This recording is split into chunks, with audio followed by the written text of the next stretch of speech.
ආදරණීය ජීවිතය. ආයුබෝවන් සුබ උදෑසනක් ප්‍රාර්ථනා කරනවා. ඔන්න අපි අද දවසේදී ආදරණීය ජීවිතය ආරම්භ කරන්න සූදානම් වෙන්නේ. දැන් අපි මේ දවස්වල විශේෂයෙන්ම සත්සරණේ හැම කෙනෙක්ම ටිකක් කාලගුණය ගැන සැලකිල්ලක් දක්වනවා. මොකද අර පහුගිය දවස්වල තිබුණ යහපත් කාලගුණයත් එක්ක අපි ටිකක් පොඩි තැතිගැන්මක් එක්ක කටයුතු කරනවා වගේ මට නම් නිකන් දැනෙන්නේ නේද? අද මොනවා වේද? අද වහීද? අද දවස කොහොමද කියලා අපි හැම වෙලේම හිතනවනේ. දැන් නම් කාලගුණ තත්ත්වය ටිකක් සාමාන්‍ය පරිදි වෙනවා. හැබැයි හරියම කල්පනාවෙන් තමයි ඉන්න ඕනේ. සොලිසොලන් එතකොට අකුණු මෙන්න මේ වගේ තත්ත්වයන් තියෙන නිසා හරියම පරිස්සමින් තමයි ඉන්න ඕනේ නේද? ඔව්. අද දවසේ කාලගුණය කොයි වගේද?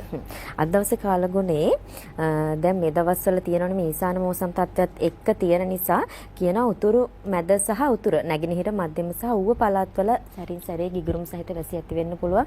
ඒක නිසා පරිස්සමින් ඉන්න ඕනේ. හරි. ඒ වගේම තමයි එතකොට සෙසු පළාත්වල කොහොමද කියලා ඔබ කල්පනා කරනවා. දිවයිනේ සෙසු ප්‍රදේශවල පස්වරු එකෙන් පමණ පසුව තනින් තන වැසි හෝ ගිගුරුම් සහිත වැසි ඇති වෙන්න පුළුවන් කියන කාරණාව තමයි කාලගුණ විද්‍යා දෙපාර්තමේන්තුව කියන්නේ. විශේෂයෙන්ම මේ දවස්වල අකුණු අනතුරු වලින් ප්‍රවේශම් වෙන්න පරිස්සම් වෙන්න කියන කාරණාව ගැන කාලගුණ විද්‍යා දෙපාර්තමේන්තුව නිරන්තරයෙන්ම කරුණු දක්වන. ඉතින් මේ පිළිබඳව සැලකිලිමත් වෙන්න.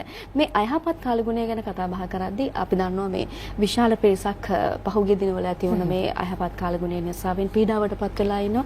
ආපදාවන් වලටපත් වෙලා ඉන්නවා. මේ මොහොත අපිට තව දුරටත් ඔවුන්ට ශක්තිමත්ව නැගිටින්න උදව් කරන්න පුළුවන් අවස්ථාවක්.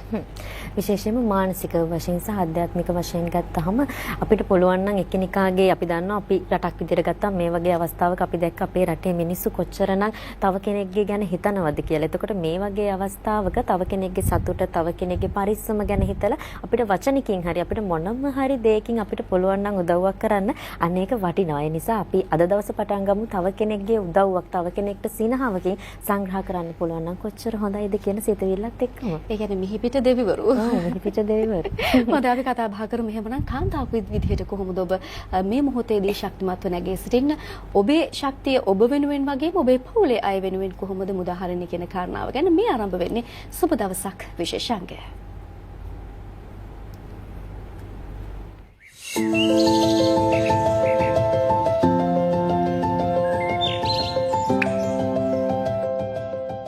හොඳයි එහෙමනම් සුබ දවසක් විශේෂාංගයට අද අපි පිළිගන්න සූදානම් වෙන්නේ කවුද? රාජගිරිය විශ්වවිද්‍යාලයේ ආයුර්වේද වෛද්‍ය මධ්‍යස්ථානයේ අධ්‍යක්ෂිකා චර්ම රෝග විශේෂ දේශීය වෛද්‍ය මනෝ චිකිත්සක සහ මනෝපදේශිකා සමාධි ශශිකලා ආදරෙන් පිළිගන්නවා. අයිබෝවන්. ડોක්ටර් අපි අද කතා කරන්න තීරණය කරේ විශේෂයෙන්ම දැන් පහුගිය දිනවල ඇති වුණ ආපදා තත්ත්වයක් එක්ක අපි දන්නවා බොහෝ පිරිසක් පීඩාවටපත් වෙලා ඉන්නවා. සමහර වෙලාවට තමන්ගේ කියලා තිබුණ මුළු සේසතම නැති වෙලා ගිහින් එහෙම නැත්නම් තමන්ගේ කියලා හිටපු අර මේ පණ ගැහෙන පිරිස නැති වෙලා ගිහින් අහිමි වෙලා ගිහින් හරි අමාරුවෙන් ජීවිතේ නැවත වතාවක් ගොඩනගා ගන්න ඕන කියලා හිතන වෙලාවක් මේක. ඒ වගේම තව පිරිසක් ඉන්නවා මේ ආපදාවට ලක් නොවුනත් මේ දේවල් දිහා බලාගෙන සසුන් හෙලන පිරිසක්. ඒ කොහොම වුණත් අපි හැමෝම මේ වෙලාවේ එකා වගේ නැගී සිටින්න ඕනේ. මෙතනදී කාන්තාවක් විදිහට කාන්තාවන්ට විශේෂයෙන් පැවරෙන වැඩ කටයුතු ටිකක් තියෙනවා කියලා අපිට හිතෙනවා. ඒ ගැන පොඩ්ඩක් කතා කරොත් හොඳයි කියලා හිතෙන්නේ. අපි ඒ වගේ දේවල් ගැන කතා කරමුද? ඔව් ඇත්තටම මේකෙදි තියෙන ප්‍රධානම ගැටලුවක් තමයි දැන් ප්‍රශ්නයක් ඇති වුණාට පස්සේ ප්‍රශ්නයේ සංකීර්ණත්වය තීරණය වෙන ක්‍රම කීපයක් තියෙනවා. එතකොට මේකෙදි සංකීර්ණත්වයේ උපරිම ගියපු අවස්ථාවක්. මොකද අපි නේචර් එකෙන් එහෙම නැත්නම් සබහා ධර්මයෙන් ගොඩාක් ඈතට ගිහිල්ලා ලොකු ගමනක් ඊටාම ශීඝ්‍රයෙන් පියවර නැගගෙන ගියා. ඉතින් ඒක වේගවත් බව ඇත්තටම වැඩි වුණා කියන එක අපිට තේරෙන්නේ මේ වගේ අවස්ථාවකට මුහුණ දෙන්න උනාට පස්සේ තමයි. මොකද අපි හිතමු දැන් ඉස්සර නම් ගෙයක් හදාගෙන වැටුනොත් ඒක මැටි වලින් හදලා තියෙන්නේ, පොල් අතු වලින් හැවිලි කරලා තියෙන්නේ. ඒක සමතල වුණාට ප්‍රශ්නයක් නැහැ. කට්ටියට එකතු වෙලා හරි ඉක්මනට නැවත වතාවක් ඒ මැටි ටිකම ගොඩනගලා අපිට නැවත අපේ නිවහන ගොඩනගා ගන්න පුළුවන්. ඒ වගේම තමයි වාහනයක් වුණත් ඒ කාලේ පාවිච්චි කරපු වාහනයක් ගත්තොත් එහෙම කරත් එක නැගලා සතෙක් එක්ක එහෙම ගිය පරිසරයකනේ අපි හිටියේ නේචර් එකත් එක්ක. එතකොට මොනවා හරි දෙයක් අපිට අහිමි වෙනවා කියන එක ලොකුවට දැනුනේ නැහැ. නමුත් දැන් එහෙම නෙමෙයි අපිට අහිමි වීම කියන එක හැම අතින්ම පුද්ගල වශයෙන් විතරක් නෙමෙයි මේ අපිට භෞතික දේ වගේම අභෞතික දේත් සියලුම දේ අපිට දැනෙන තරමට ඇටැච්මන්ට්ස් ගොඩාක් වැඩි. මොකද ගොඩක් වෙලාවට අපි ගෙයක් හදාගන්න ගියාම බලන්න කී දෙනෙක් ලෝන් දාලාද ගේ හදලා තියෙන්නේ කියලා. ලෝන් එකක් නැතුව ගෙයක් තියෙන්නේ ඊටාම කලාතුරකින්. ඒ වගේම තමයි ලීස් එකක් නැතුව වාහනයක් තියෙන්නේ ඊටාම කලාතුරකින්. ඒ නිසා අපි සියලු දෙනාම හැම අතින්ම හිර වෙලා පීඩණයටපත් වෙලා. ඇත්තටම මේ වගේ අවස්ථාවක රටෙන් ලොකු ප්‍රමාණයක් මේ වගේ තත්යකටපත් වෙලා ඉන්නකොට අපි මෙහෙම ඇවිල්ලා කතා කරන එක පවා සමහර වෙලාවට එයාලට තේරෙයිද මූණ දෙන්න ඉන්නේ අපිනේ. එහෙම කියන තර්කයේ පවා හිත ඇතුලෙන් හැම වෙලාවෙම එන මොහොතක ඉන්නේ. ඒ නිසා අපි වැඩසටහන කරද්දී පවා මම කල්පනා කරේ ඊටාම කතා කරන වචනේ බව අපි පරිස්සම් විය යුතු අවස්ථාවක ඉන්නේ. මොකද දුක කියන එක අපිට නොදැනෙනව නෙමෙයි. නමුත් ඒ දුකටපත් වෙලා ඉන්න කෙනාට තියෙන පීඩනයයි එළියෙන් ඉන්න අපිට දැනෙන දේ අතරේ ලොකු වෙනසක් තියෙනවා. එතකොට ඒ ગેප් එක අපි මේන්ටේන් කරන්නේ නැතුව ඒගොල්ලන්ට ලං වෙන්න උපරිම උත්සාහ කරලා තමයි මේ වචන ටික අපිට පාවිච්චි කරන්න වෙන්නේ. එතකොට ඒකෙදි මට ඔයගොල්ලන්ට කියන්න තියෙන ප්‍රධානම දේ තමයි මේ වෙලාවේදී ඕගොල්ලන්ට පළවෙනියටම පාලනය කරගන්න වෙන්නේ සියලු දේටත් වඩා සිතුවිලි. සිතුවිලි පාලනය කරගන්න බැරි වුණොත් එහෙම අපි ගොඩාක් තවත් අනතුරෙන් අනතුරටපත් වෙනවා. මොකද අවසානයේ බැලුවාම අපේ ජීවිතය මේ වචන ටික අහන්න හරි රැකිලා තියෙනවනේ. ඒ වාග්ය තමයි පළවෙනියටම අපි මේ විශ්වයට ස්තුතිවන්ත වෙන්න ඕනේ, ස්තුති කරන්න ඕනේ. එතකොට ඒක දැකපු තැනදී අපිට ඊතුරු දේවල් ටික ගොඩනගා ගන්න එක එච්චර අමාරුවක් වෙන්නේ නැහැ. ඉතින් ඒ නිසා වැඩසටහන ආරම්භයේදීම මම කියන්නේ පළවෙනියටම විශ්වයට ස්තුති කරන්න. මම තාම ජීවතුන් අතර ඉන්නවා. මේ වචන ටික අහන්න හරි. ඉතින් ඒ නිසා එතනින් පටන් අරගෙන මම කියන්නේ අපි ඊතුරු වැඩ ටිකට ගොඩ වෙමු පියවරෙන් පියවර. දැන් ඔය කියපු කාරණෙත් එක සාරංගිත් කියවනේ දැන් මේ අපි හරි අමාරුවෙන් ජීවිතේ ගොඩනගා ගන්න දේවල් තමයි මේ විදිහට නැති වෙන්නේ. අර විදිහට හරි අමාරුවෙන් වාහනයක් ගන්න, ගයක් ගන්න මේ හැමදේම කරාට පස්සේ මේ දේවල් ඔක්කොම නැතුව ගියාට පස්සේ සමහර වෙලාවට ගොඩක් වෙලාවට පිරිමි ගෙදර පවුලේ පිරිමි කෙනානේ මේ බර ගොඩක් කරට ගන්න. හැබැයි ඇස් පන අපිට මේ දේවල් නැති වුණාට පස්සේ මානසිකව වැටෙනවා. ආත්ම ශක්තියක් නැති වෙනවා. දැන් කොහොමද අපි මේක එතනින් එහාට කරන්න කියලා. එතකොට ගෙදර ඉන්න අම්මගේ කාන්තාවගේ මොන විදිහටද එයාට පුළුවන් මේ දේට සහාය වෙන්න? හරි. එතකොට මේකෙදි ඔයගොල්ලෝ මේ විදිහට පියවර එකින් එකට පටන් ගමු. අපි හිතමු මෙහෙම අපිට මං කිව්ව පටන් ගන්නකොටම සිතුවිලි තමයි ප්‍රධාන දේ කියලා. එතකොට මේ සිතුවිලි වල අවස්ථා දෙකක් තියෙනවා. ඒ තමයි අපි ක්‍රමානුකූලව හිතන දේවල්. තව විදියක් තමයි අපිට අක්‍රමවත්ව අවිචාරවත්ව එක දිගටම සිතුවිලි ගලාගෙන එන එක. ඒක කන්ටිනියස්ලි අපිට අතීතේ හිටපු හැටි මතක් වෙනවා, කරපු දේවල් මතක් වෙනවා. ඊට පස්සේ ඊළඟට මොකද්ද වෙන්නේ කියන ඉන්සිකියුර් ෆීලිං එක මත එන බය කියන එක ඒ වගේ ඇන්සයිටි වගේ තත්ත්වවලටපත් වෙන තරමටම ගලාගෙන එනවා කිමිකල් ඉම්බැලන්ස් වෙනවා නවත්ත ගන්නම. එතකොට අපි සිතුවිලි තත්ත්ව දෙකක ඉන්නේ. එකක් තමයි අපේ හිතලා ගන්න සිතුවිලි, අනිත් එක අපි නොසිතා ගන්න සිතුවිලි. එතකොට මේ සිතුවිලි දෙකේදී අපි පරිස්සම් වෙන්න ඕනේ දෙයක් තමයි අපි අර නොසිතා එන සිතුවිලි වලදී අපිට බය කියන එක එනවා. එතකොට ඒ බය කියන එක මත අපිට පීඩා වෙන්න පුළුවන් අවස්ථා ප්‍රධාන දෙකක් තියෙනවා. එකක් තමයි ඒ සිතුවිලි නිසා සිතුවිලි කියන ෆීලිං එක අපිට දෙන්නේ කෙමිකල්ස්. එතකොට මේ කෙමිකල්ස් ටොක්සික් වුණොත් අපි භයානක සිතුවිලි වලින් හැම වෙලාවෙම පෙලෙන්න ගත්තොත් එහෙම අපිට වෙන ප්‍රශ්නේ තමයි අපිව කායිකව මානසිකව දෙකෙන්ම රෝගී බවට පත් වෙනවා. එතකොට මේ රෝගී බවට පත්වීම නිසා හැම වෙලාවෙම අපි වටේ තියෙන වයිබ් එක එහෙම නැත්නම් අපි කියන ඕරා එක සමහර අය කියන ධනාත්මක චින්තන එක නම් වලින් මොන දේ කිව්වත් අපි ඉන්න සිටුේෂන් එකේදී අපි ඍණාත්මකව බය වෙලා බෑක්වර්ඩ් වෙලා නම් ඉන්නේ අපිට ආකර්ෂණය වෙන්නේත් මෙතනින් එහාට නෙගටිව් දෙයම තමයි. දැන් උදාහරණයකට අපි කොහොම හරි ජීවිතේ බේරගත්තා. අපි කැම්ප් පාර්සල් අරගෙන යනවා, ඇඳුම් පැළඳුම් අරගෙන යනවා, මෙඩිකල් කැම්ප්ස් කරනවා, ගොඩාක් උදව් කරනවා සමාජයට. හැබැයි බලන්න ඒක නොලැබෙන ගොඩක් අය ඉන්නවා. ලැබෙන කෙනාට ගොඩාක් ලැබෙනවා.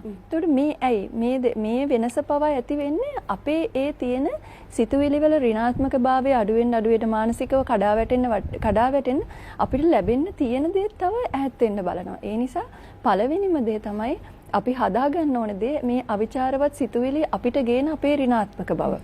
එතකොට දෙවෙනි කාරණාව තමයි අපේ සිතුවිලි අපි පාලනය කරලා කියන අපි හිතලා කරන දේ.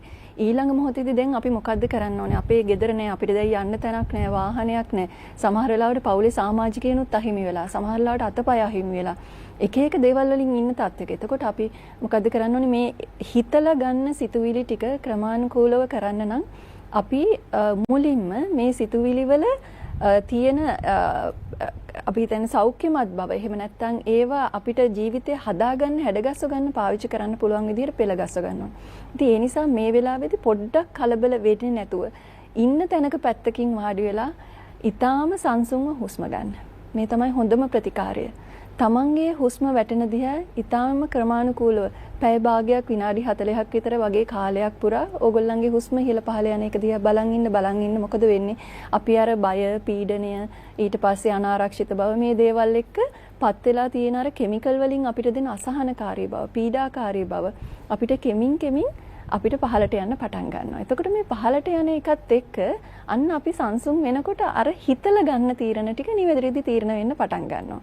එතකොට ඒකෙදි අපිට ඊළඟ දේ තමයි ගොඩක් වෙලාවට අර දැන් දවස් ගාණක් තිස්සේ එක දිගටම ආපු සිතුවිලි වල තියෙන කෙමිකල්ස් දැන් බ්‍රේන් එකෙන් අපේ බ්ලඩ් එකට එකතු කරලා මුළු ඇඟ පුරාම දැන් टॉक्सिक වෙලා තියෙන්නේ. එතකොට ගොඩක් වෙලාවට මේක කරගන්න බැරුව අර සිතුවිලි ආයි නැවත මතක් වෙනවා. සමහර වෙලාවට ඒ ඇහුණු ශබ්දම ඇහෙන්න පුළුවන්. ළමයි බේරගන්න කියලා කෑ ගහන හැටි ඇහෙන්න පුළුවන්. මේ සියලු දේවල් ඇවිල්ලා ගොඩාක් පීඩනාත්මකව අර සංසුන්ව ඉන්න වෙලාවෙදි වැඩියෙන් දැනෙනවා. ඒකට ඔයගොල්ලෝ බය වෙන්න එපා කොයිම වෙලාවකවත්. මොකද අපි ගොඩාක් සිතෙන්, කයෙන්, වචනෙන්, තුන්දරින් මොනවාම හරි වැඩක් කරන වෙලාවට හිතලා දෙයක් රින්ගන්න තියෙන අවස්ථාව මනසට අඩුයි. මේ වගේ සංසුන් වෙච්ච ඒ පුංචි මොහොතේදී ඔයාට පැහැදිලිව අර දේවල් දැනෙනවා. ඒ නිසා ඒ සිද්ධියට බය වෙන්නේ නැතුව මේක තව ටිකක් ඉස්සරහට හිමීට ඒක දිහා බලාගෙන ඉන්න. එතකොට තමන්ගේ ශරීරයට දැනෙන ඒ පහසුවත් එක්ක ඒ මනසට දැනෙන පහසුවත් එක්ක ගන්න තීරණ වැරදි වෙන්නේ නැහැ. ඒ නිසා පුංචි වෙලාවකට සංසුන් වෙන්න. පුංචි වෙලාවකට සංසුන් වෙන්න. ඊට පස්සේ අපි මොනවද කරන්න කියලා ඊළඟට අපිට පියවරින් පියවර තීරණය කරන්න පුළුවන්. මේ වගේ වෙලාවක අපි දන්නවා ડોක්ටර් අපේ මුළු ආර්ථිකයම කඩාගෙන වැහලා තියෙන්නේ. සමහර වෙලාවට ඒ කියන්නේ මේ ඊටමත් දරුණු විදිහට ගෙවල් දොරවල් අහිමි නොවුන කෙනෙක්ට වුණත් පැවති අර අධික වර්ෂාවත් එක්ක සමහර වෙලාවට එදිනෙදා එදා වෙලා හම්බ කරන් කන මිනිස්සුන්ට තමන්ගේ රස්සාවවත් කරගන්න විදිහක් නැහැ. එයාගේ ආර්ථිකය සම්පූර්ණයෙන්ම කඩා වැටලා. අපි ඒක දැක්කා. මොකද අපි මේ අපේ සියත ටීවී අපේ ලිංගතුකම මේ සහන ක්‍රියාන්විතයත් එක්ක අපි විවිධ ප්‍රදේශවලට මේ අවතන් වෙලා ඉන්න පීඩාවට පත් වෙලා ඉන්න මිනිස්සුන්ට අවශ්‍ය කරන ද්‍රව්‍ය අරගෙන යද්දී අපි දැක්කේ මිනිස්සු කොච්චර පීඩාවට පත් වෙලාද. විශේෂයෙන් මේගොල්ලන්ට අර ආර්ථිකමය වශයෙන් තිබුණු ශක්තිය ගිලිහිලා ගිහිල්ලා. මේ වගේ වෙලාවකදී කාන්තාවක් තමන්ගේ පවුලේ ආර්ථිකය ගොඩනගන්න කොහොමද තමන්ගේ දායකත්වය ලබා දෙන්නේ? ඔව් ඇත්තටම මේකෙදි හැම වෙලාවෙම උනේ කරදරයක් කියන එක නොහිතා වෙනස් දෙයක් හිතන්න පුරුදු වෙමු අපි. මොකද ගොඩක් වෙලාවට අපි හිතමු අපිත් එක්ක සමාජයේ ඉන්න හොඳට ඇඳලා පැළඳලා ලස්සනට ඉන්නවා, ලෙඩක් දුකක් කරදරයක්වත් නැහැ. හැබැයි පාරේ යනකොට එකපාරට ඇක්සිඩන්ට් එකක් වෙලා මැරෙනවා. අපි හිතනවා අනියා කිසිම දවසක පවක් කරේ නැහැ, හොඳට හිටියා, බලන්නකෝ එයාට වෙච්ච දේ එහෙම කියලා. සමහර කෙනෙක් නිින්දෙම මැරිලා යනවා අඩු වයසේදී. හැබැයි කිසිම අසනීපයක් තිබුණෙත් නැහැ, මොකුත් නැහැ. හැබැයි අපිට හැම වෙලාවෙම පේන්නේ ඒකේ නෙගටිව් දෙයමයි. නමුත් ඒක හැම එකටම විශ්වයේ සැලැස්මක් තියෙනවා. අපි දන්නවද එයාට මේ කයත් එක්ක මේ පවුලත් එක්ක මේ හිටපු ප්‍රමාණෙදී ලැබෙන්න තිබුණු ප්‍රමාණය මීට වැඩි. නමුත් ඒක දෙන්න බෑ විශ්වයට. එතකොට තව තැනකට රිප්ලේස් කරා වෙන්නත් පුළුවන් නේද ඒක? එතකොට ඒ වගේ මේක අපි අර මං ඉස්සෙල්ලා කිව්වා වගේ මේ සිද්ධියේ ඉන්න කෙනාට තමයි පීඩනය දැනෙන්නේ. නමුත් මේ අපි මේ වචනෙන් හරි ඕගලන්ව ශක්තිමත් කරන්නේ වෙනස් පැත්තක් දැකලා ඕගලන්ට නැගිටින්න. මේ වාලගේ ඉන්න තත්ත්වේ නොදැන අපි මෙච්චර මේ කතා කරනවා නෙමෙයි. මේකෙදී ඒ වගේ අවස්ථාවකදී පළවෙනිම දේ තමයි හිතන්න එපා මේ කඩා වැටුණු දෙයින් ණය බැංකුව ණය සමහරට කැන්සල් කරන එකක් නැහැ ඔයාට තියෙන. ඊට පස්සේ ඔයාට ජොබ් එක ආපහු ලැබෙන්න නැතුව ඇති ඒ කම්පැනිස්ත් එක්කම යට වෙලා හැමම ගිහිල්ලා ඇති. එන්න කිසිම මාර්ගයක් නොපෙනෙනවා ඇති. ඒ නොපෙනෙන මොහොතෙත් ඔයාට අර මං කිව්වා වගේ සංසුන් වෙලා වාඩි වෙලා බලන්න ගියොත් නොපෙනෙන මානේ ඇතුලේ පෙනෙන දේවල් ඇති තිතක් වගේ හැට පේන්නෙත් නැති දේවල් වෙන්න පුළුවන්. අන්න ඒ දේවල් ගැන අපි කතා බහ කරමු. තවදුරටත් ඒ පිළිබඳව ඔබත් එක්ක තොරතුරු බෙදා හදා ගන්න අපි සූදානම්. දැන් වෙලාව බලමු. හොඳයි අපි පැහැදිලි කරමු ડોක්ටර් ගැන තවදුරටත්. උදාහරණයකට ගත්තොත් අපිට මේ විදිහටම ව්‍යසනයක් ආවා කොයිඩ් එකේදී. ඒ වගේම ඊට කලින් අපිට සුනාමි එක ආවා. අපි මේ හැම දෙයකදීම යුද්ධ තිබුණ කාලයක් තිබුණා අපිට අවුරුදු 30 ගානක් පුරා අපේ පවුල්වල සමාජික අපි එළියට බහින්න බයයි, කොහෙන් බෝම්බයක් පුපුරයිද දන්නේ යන බස් එකේ නගින්න බයයි. ඒ වගේ හැම කාලෙකම අපි ඇත්තටම ලංකාව කියලා කියන්නේ අර රෝසමල්ලේ හනාවක ජීවිතය තියලා ගෙනාපු දරුවන්ට ජීවත් වෙන රටක නෙමෙයිනේ ජීවත් වෙන්නේ. හැම වෙලාවෙම මොනවම හරි චැලෙන්ජස් කියන එක ලයිෆ් එකේ එන රටක අපි ඉන්නේ. ඉතින් ඒ නිසා අපි ආපස්සටත් ගිහිල්ලා බැලුවොත් අපි උදාහරණයකට කොයිඩ් එක ගමුකෝ. කොයිඩ් එකේදී ගාමන්ස් තිබුණේම කඩාගෙන වැටලා කියන්නකෝ. ඒකට ලස්සනට ඇඳලා පැනඳලා යන්න තැනක් නැහැ නේ. ඒ වෙලාවේ අපි කාටවත් අවුරුද්ද දෙකක් වෙනකන්. හැබැයි ඒ කෙනා මාස්ක් එකක් මහන්න පටන් ගත්තට පස්සේ මොකද උනේ? මුඛ ආවරණ මහලා ඉවරලා ඊටත් වැඩිය සමහර වෙලාවට තමන්ගේ බිස්නස් එක හදාගත්තා. ඊට පස්සේ අපිට ගිහිල්ලා කන්න බොන්න දේවල් ටික හදාගන්න ඒ වැඩ ටික කරන්න බැරි වුණකොට ඒගොල්ලෝ ඔන්ලයින් මොන හරි යවන්න පටන් ගත්තා. ඒ වගේ අපිට එක වැහෙන දොර ඇතුලේ තව දොරවල් ගොඩාක් විවර වෙන්න පුළුවන්. එතකොට ඔයාලටත් ඔය ඉන්න තැන කරපු රස්සාව නැති වෙන්න පුළුවන් මේ විදිහටම. හැබැයි සමහර වෙලාවට ඔයාට වෙනදා නොකරපු තමන් ඉන්න තැන ඉඳලම ඒ ඉන්න කමියුනිටි එකට සප්ලයි කරන්න පුළුවන් එක එක සර්විසස් තියෙන්න පුළුවන්. විශේෂයෙන් කාන්තාව ගොඩක් වෙලාවට ලංකාවේ උපාධිය අරගෙන හොඳට ඉගෙනගෙන ගෙවල් වල දරුවෝ බලා ගන්න ඕන නිසා නැවතිච්ච අය. ඊටාම බුද්ධිමත් කාන්තාව ගෙවල් වල මෙච්චර කාලයක් රස්සාවල් වල යෙදුනේ නැහැ. දැන් ඕගොල්ලන්ට අවස්ථාව තියෙනවා පවුලට ඒ දායකත්වය දෙන්න. ඊට පස්සේ සමහර වෙලාවට ඔයාලා හිතන්න ඕගොල්ලන්ගේ මේ ළඟම කට්ටියට දරුවන් බලා ගන්න විදිහක් නැහැ. දැන් ඒගොල්ලන්ගේ ඩේ කෙයාස් නැති වෙලා. ඊට පස්සේ ඉස්කෝල වලට යන්න පොත්පත් ටික නැහැ. අර ඩිග්‍රී කරගත්තු කට්ටියට පුළුවන් ඒ දරුවන්ට උදව් උපකාර කරන්න පොඩි ටියුෂන් එකක් පටන් ගන්න.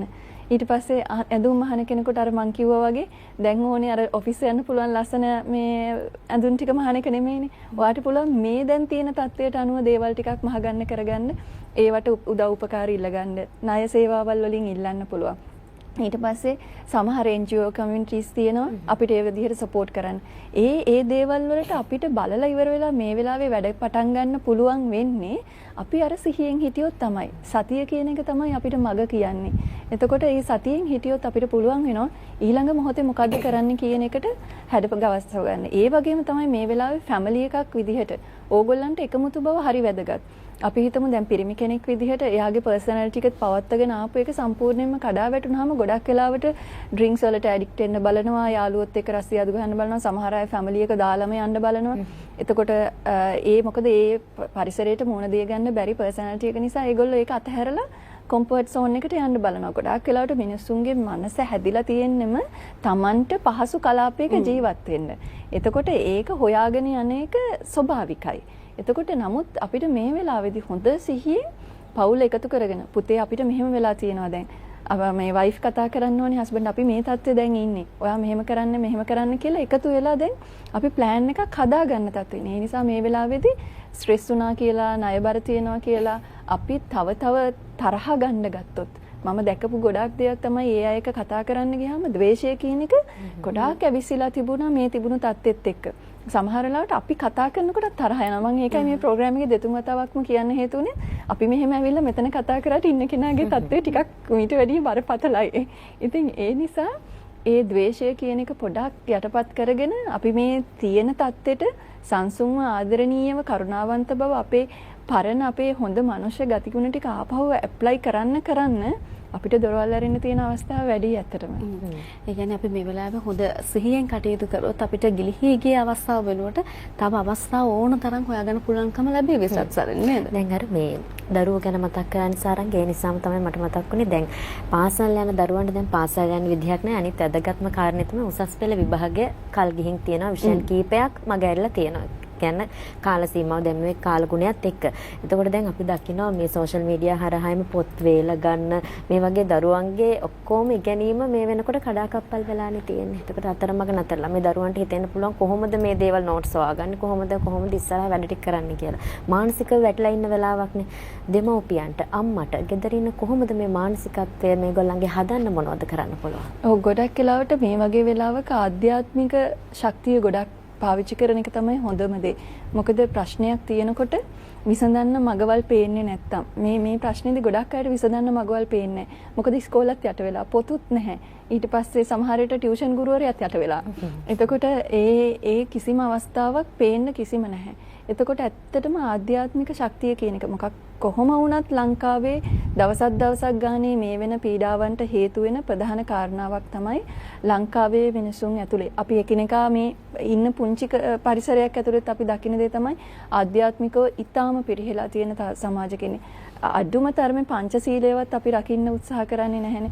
මොකද අපිට දීර්ඝායුෂක් ලැබෙන්න නම් අපිට පීඩාවක් නැතුව ඉන්න නම් ගොඩක් වෙලාවට අපි දන්නා පංචශීලයේ තියෙන පළවෙනිම සිල්පදේ තමයි පාණාතිපාතන. නමුත් අපි මිනිස් සමාජය තුළදී මිනිසාව විනාශ කරන්න කොයිතරම් දේවල් කරනවද? අපි මුදල් වෙනුවෙන් අවියායුධ හදනවා, විකුණනවා, ඒවා ව්‍යාප්ත කරනවා. අනිත් පැත්තෙන් ඩ්‍රග්ස් පුංචි දරුවන්ට පවා වයසවත් බලන්නේ නැතුව ඉස්කෝලේ දරුවන්ට පවා අපි ඩ්‍රග්ස් ව්‍යාප්ත කරා පහුගිය දවස්වල ගොඩාක් දෙනෙක් ඒවට සහයෝගය දුන්නා. ඒවට ඉන්ෆ්ලුවෙන්ස් වෙන විදිහට වීඩියෝස් කරා තමන්ගේ ජනප්‍රියත්වය තකා තරුණ පරපුර විශේෂයෙන්ම ජනප්‍රියත්වය පාවිච්චි කරලා ගොඩක් වෙලාවට කරේ නරක දේවල්.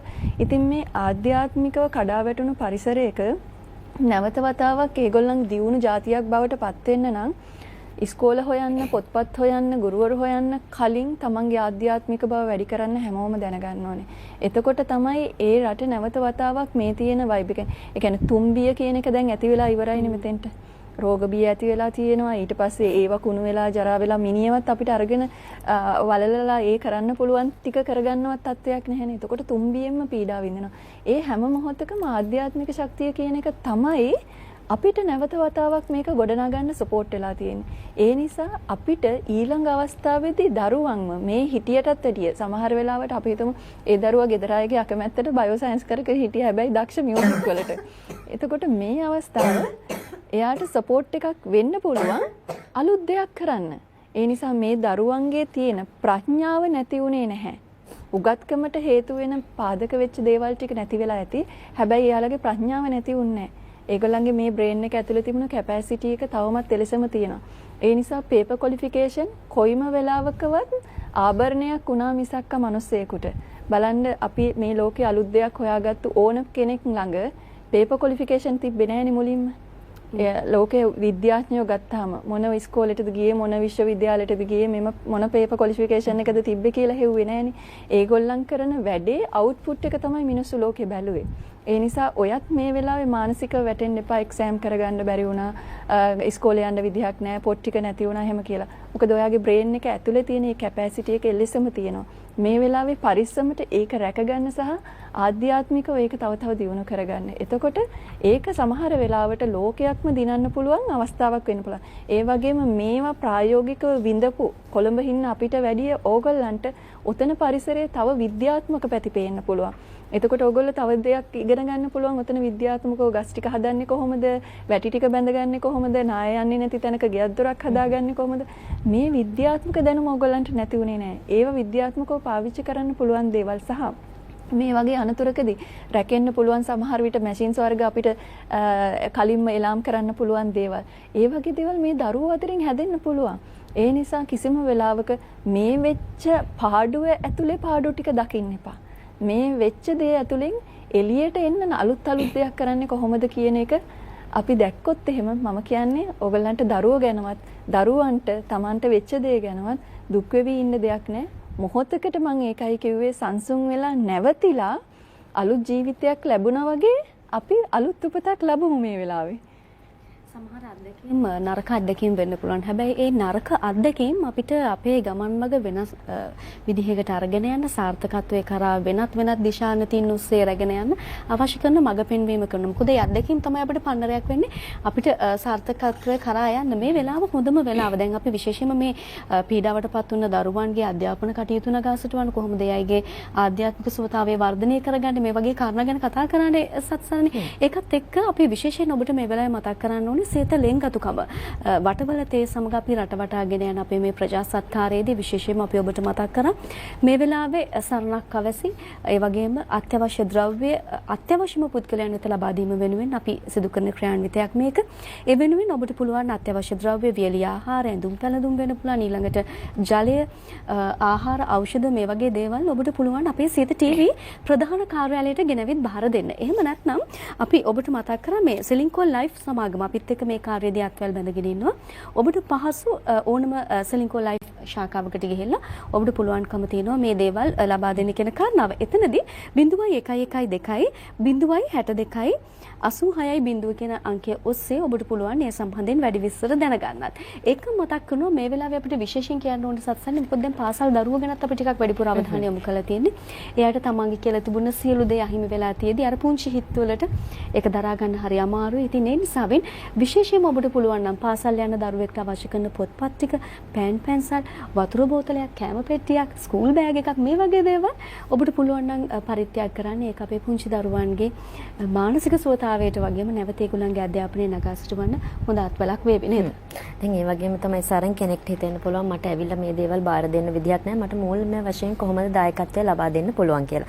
එහෙම කෙනෙක්ට අපේ Voice of Asia Network මාධ්‍ය ජාලයේ සියත ලෙන්ගතුකම සෙනෙහසට සවියක් වන්නට අපේ account number එක මතක් කරන්නම් 111යි 03යි 34යි 87යි 55 වත්තල branch එකට මූල්‍යමය දායකත්වය ලබා දීමේ හැකියාවක් තියෙනවා. බැංකුව ගැනත් මතක් කරන්න. ඔව්. අපේ NDB බැංක් එකට තමයි මේ මූල්‍යමය ආධාරය කරන්න ඕන. ඔව් විශේෂයෙන් අපි මතක් කරනවා මොකද විදේශගත වෙලා ඉන්න බොහෝ පිරිසක් අපිට කියන කාරණාවක් තමයි එන්න විදිහක් නැහැනේ. හැබැයි අපි කැමති අපේ මිනිස්සු වෙනුවෙන් දෙයක් කරන්න කියලා. ඉතින් ඒ වගේ වෙනුවෙන් තමයි අපි ගිණුම් අංක සඳහන් කරේ. හැබැයි මේ වෙලාවේ කොළඹ අපිට ඉන්න කෙනෙක් නම් ඔබට පුළුවන් සේත ටීවී ප්‍රධාන කාර්යාලයට මේ දේවල් ගෙන විභාර දෙන්න. එහෙම නැත්නම් ඔබ ඉන්න ඕනම ප්‍රදේශයක තියෙන සෙලින්කෝල් ලයිෆ් සමාගමේ ශාඛාවකට ඔබට පුළුවන් මේ දේවල් ගෙනihin බාර දෙන්න. අපි බොහොම වගකීමෙන් විශ්වාසවන්ත විදිහට මේ දේවල් අත්‍යවශ්‍යම පුද්ගලයන් වෙත ලබා දෙන්න කටයුතු කරන. ඒ වෙනුවෙන් අපිට මේ ත්‍රිවිධ හමුදාවේ ඒ වගේම පොලිසිය සහාය ලැබෙනවා කියන කාරණාව මතක් කරන්න ඕනේ. මොකද අපි පහුගිය දවස්වලත් සත්සරණි මේ දේවල් මේ බෙදා හැරීම වෙනුවෙන් අපිට යන්න පුළුවන් ප්‍රදේශවලට අපි ගෙනihin අපි හැමෝම ගිහිල්ලා ඒ අයගේ අතට මේ දේවල් ලබා දුන්නා. හැබැයි අර අතිශය දුෂ්කර පීඩාවටපත් වෙලා ඉන්න අය ළඟට අපිට යන්න පුළුවන් කමක් නැහැ. අන්නේ අවස්ථාවන් වලදී අපි ත්‍රිවිධ හමුදාවේ සහ පොලිසියේ සහාය ඇතිව තමයි මේ දේවල් කරන්නේ. පහුගිය දවස්වල අපි හෙලිකොප්ටර් මාර්ගයෙන් ගිහිල්ලා ඒ අවශ්‍ය කරන දේවල් ලබා දීම සිදු කරා. ඒ වගේම මෙතනදී අපිට මේ ආරක්ෂක අංශ වලින් ලැබෙන සහායත් බොහොම ආඩම්බරෙන් අපි මතක් කරන්නේ. අපි අවසාන වශයෙන් ડોක්ටර් මේ වෙලාවේ අපිව බලාගෙන ඉන්න පිරිසට විශේෂයෙන්ම මේ වෙලාවේ සමහර අවතෙන් කඳුරුවල අපි දන්නවා අපි ගිහාම දැක්ක දෙයක් තමයි මේ පොදුවේ මේ හැමෝටම බලන්න පුළුවන් විදිහට එයාට පොඩි හරි මනසට සහනයක් ලබා ගන්න රූපවාහිනී යන්ත්‍රයක් එහෙම තියෙනවා අපි දැක්කා. ඒතකොට ඒකත් එක්ක මේ වෙලාවේ පීඩාවටපත් වෙලා ඉන්න කෙනෙක් අපිව බලාගෙන ඉන්නවා නම් අපි කොහොමද එයාට මේ වෙලාවේ ආධ්‍යාත්මික සුවතාවයක් ලබන්න පුළුවන් විදිහට යමක් පවසන්නේ? ඔව් ඇත්තටම මමත් මතක් කරන්න ඕනේ එදා මෙදා තුර කොහොමත් දරුවන්ට උපදේශන කරාට ඒ වැඩසටහන් කරාට මම රුපියලක්වත් charge කරලා නැහැ. සිකුරාදා දවස අයින් කරලා තියෙනවා ඕගොල්ලන්ට අපේ වෛද්‍ය මධ්‍යස්ථානයේ දරුවන්ට ඒ ඇක්ටිවිටීස් කරන්න, මේ මෙඩිටේෂන් දේවල් කරවන්න, ඒගොල්ලන්ට නැවත වතාවක් අධ්‍යාපන කටයුතු කරගන්න මේ වෙලාවේ සිකුරාදා උදේ 7 ඉඳලා දවල් 2 වෙනකන් අවස්ථාවේදී ඇවිල්ලා ඒ උපදේශන අරගෙන ඔයගලන්ට උදව් කරගන්න පුළුවන්. එහෙම දරුවෝ ඉන්නවා නම් මගේ WhatsApp නම්බර් එකට 077 935 නම්බර එකට WhatsApp මැසේජ් එකක් තියලා මේ දිනේ ඔයගලන්ට මොකද දවසට ඕනෙවට වැඩි આવුත් අපිට ඒගොල්ලන්ට උදව් කරන්න අමාරුයිනේ. ඒ නිසා සිකුරාදා දවස් අයින් කරලා තියෙනවා. ඔයගලන්ට මේ වැඩේ කරගන්න පුළුවන්. ඊට අමතරව දැන් හැමෝටම ඉන්න බෑනේ. ගොඩක් අයට පිට වෙන්න අමාරුයිනේ අපිට ප්‍රායෝගිකව ගිහිල්ලා.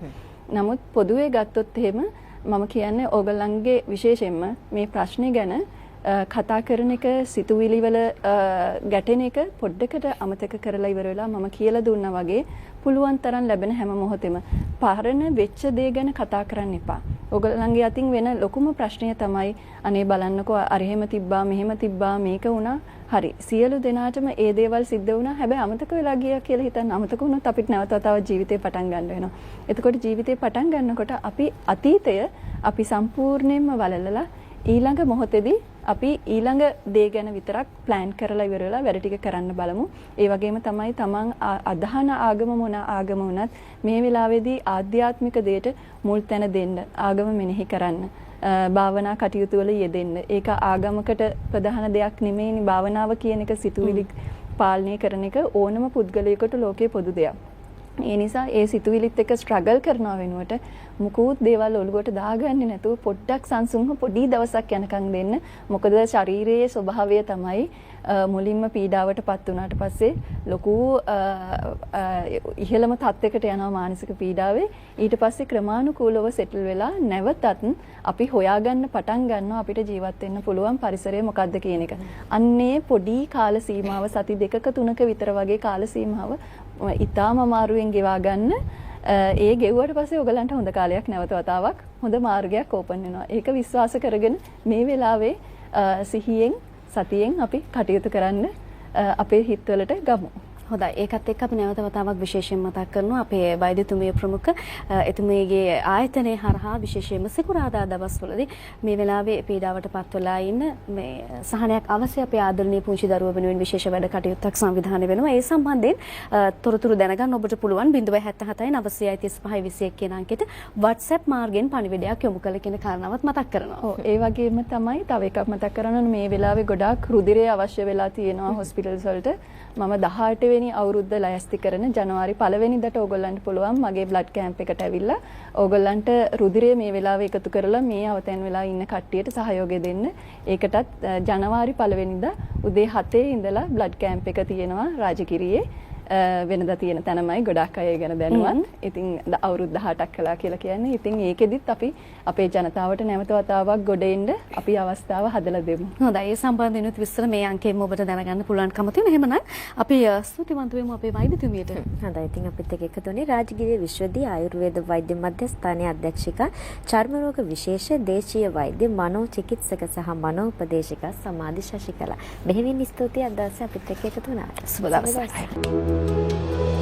හිමිදිරියේ හිරු කිරණ අතරින් පිනිදිලිසේ මද පවනේ ඒ සිසිලේ සිත සැනසිල්ලේ සිතුවිලි නිදැල්ලේ ජීවිතයේ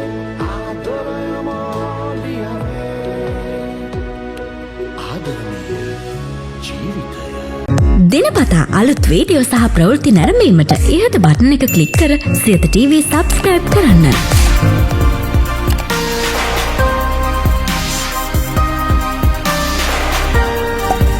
අලුත් වීඩියෝ ගැන මුලින්ම දැනගන්න මෙම සීනුව ක්ලික් කරන්න.